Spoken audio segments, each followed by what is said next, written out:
बिस्मिल्लाहिर्रहमानिर्रहीम। जिस दिन हज़रत उमर रज़ियल्लाहु ताला अन्हु ने फ़िलिस्तीन में कदम रखा, दोस्तों आज भी फ़िलिस्तीन और बैतुल मुक़द्दस की ज़मीन पे 3 से ज़्यादा पैगंबरों की कब्रें मौजूद हैं और अक्सर पैगंबर इसी ज़मीन के आसपास आते थे। बैतुल मुक़द्दस के मस्जिद हज़रत सुलेमान अलैहिस्सलाम ने जिन्नातों की मदद से बनाई थी और हमेशा इस ज़मीन पे कभी यहूदी कब्जा करने की कोशिश करते थे तो कभी ईसाई। इस्लाम के आने से पहले ये दोनों समुदाय बैतुल मुक़द्दस के लिए आपस में लड़ते थे। इतना कि जब कोई यहूदी फ़िलिस्तीन में राजा बनता तो बैतुल मुक़द्दस के आसपास रहने वाले सभी ईसाइयों को मार डालता और जब उसे कोई ईसाई राजा बनाता तो बैतुल मुक़द्दस के आसपास रहने वाले सभी यहूदियों को नुकसान पहुंचाता।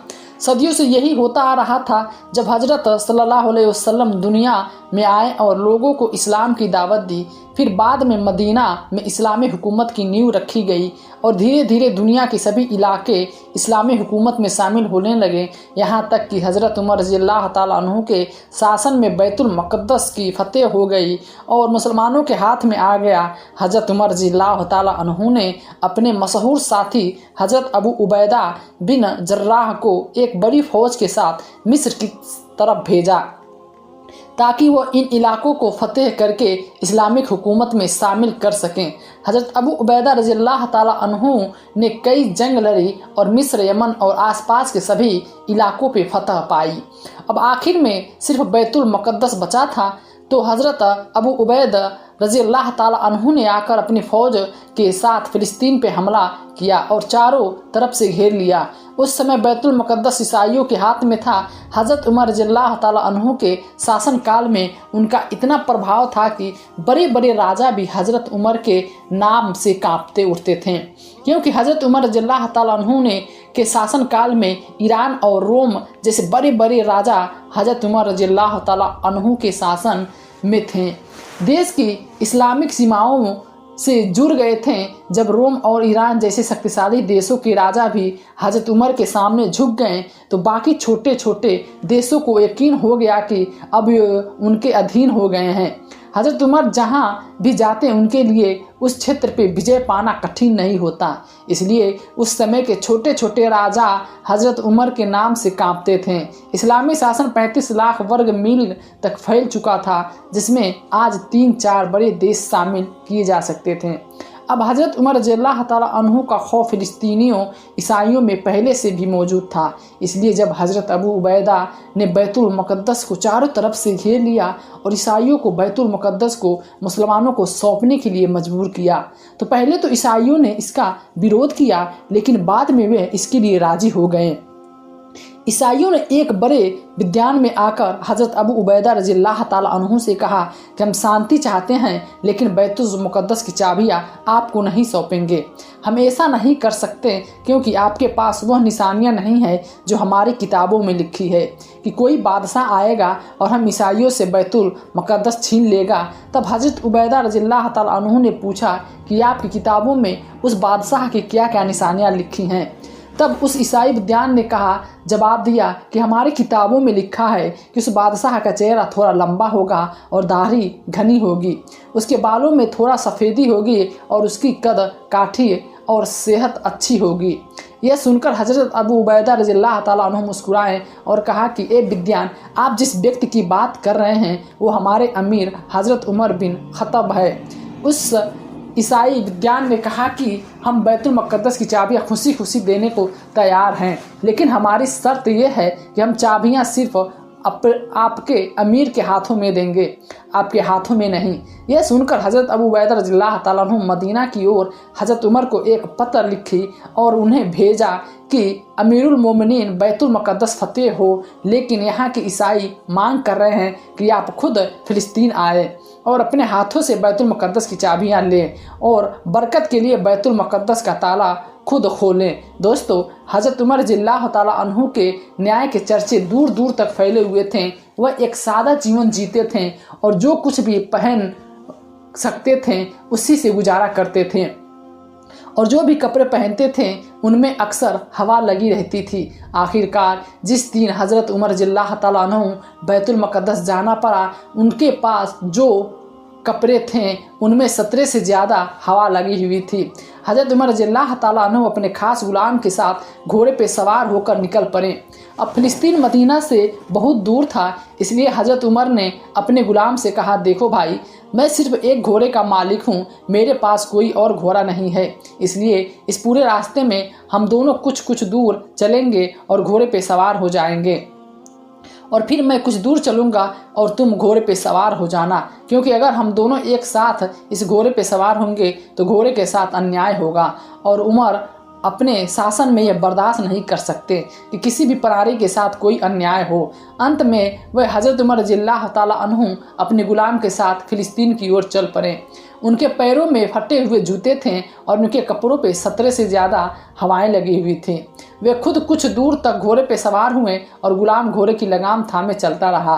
कुछ दूर तक उनके गुलाम को घोड़े पे सवार कराया और खुद लगाम थामे चलता रहा।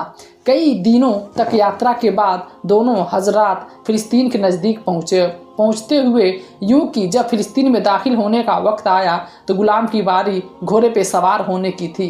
लेकिन गुलाम ने हज़रत उमर रज़ियल्लाहु ताला अन्हु के सामने हाथ जोड़कर कहा कि ए अमीरुल मोमिनीन, फ़िलिस्तीन नज़दीक है, हज़ारों ईसाई शहर के बाहर खड़े होकर आपका इंतज़ार कर रहे हैं, इसलिए मैं अपनी बारी छोड़ देता हूँ ताकि आप घोड़े पे सवार होकर शान व शौकत से फ़िलिस्तीन में दाखिल हो सकें।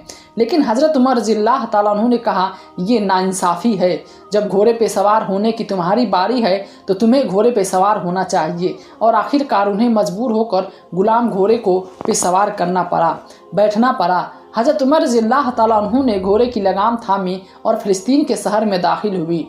ईसाई लोग शहर के बाहर झुंड बनाकर खड़े थे कि आज हम उस खलीफा को देखेंगे जिसके नाम से ईरान और रोम की हुकूमत भी कांपती उठती है। लेकिन दोस्तों, आज वो खलीफा फ़िलिस्तीन में ऐसी हालत में दाखिल हुआ कि उसने अपने गुलाम को घोड़े पर सवार किया और लगाम थामे पैदल चल रहा था। फ़िलिस्तीन में दाखिल होने से पहले एक नहर थी जिसे पार करके दूसरी तरफ जाना था। तो हज़रत उमर रज़ियल्लाहु ताला अन्हु ने गुलाम को घोड़े पे बिठाया और ख़ुद अपने घिसे पीटे जूते उतार के हाथों में लिए और अपने चमड़े के मोजे कंधों पे डाले और फिर घोड़े की लगाम थामे नहर पार करने लगे। हज़रत अबू उबैदा रज़ियल्लाहु ताला अन्हु ने जब ये नज़ारा देखा तो जल्दी से हज़रत उमर के पास आए और कहा, ऐ अमीरुल मोमिनीन, तुम ये क्या कर रहे हो? तुमने अपने मोजे कंधों पे डाल रखे हैं और अपने जूते हाथों में थामे हुए हो।